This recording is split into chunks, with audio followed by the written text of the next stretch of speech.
So on your washer, your hose is attached, these run to your tap. So one of the first things you'll want to do is, you don't need any power to do this, so you'd unplug it. You have your taps turned off. Is undo your water line.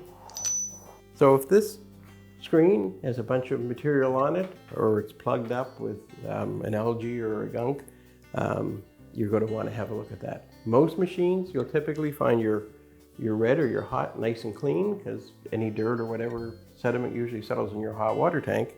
So your cold water is typically the one that gives you the most amount of grief. So in this case, you just need a pair of needle nose pliers. Wiggle that screen out. So with your filter removed, you can now take it over to your sink and rinse it out with water. But once the screen is clear, or it is clear when you start it, and you know that's all fine, you can just push it back into place. You can reattach your hose, and you'll know that that's not your problem.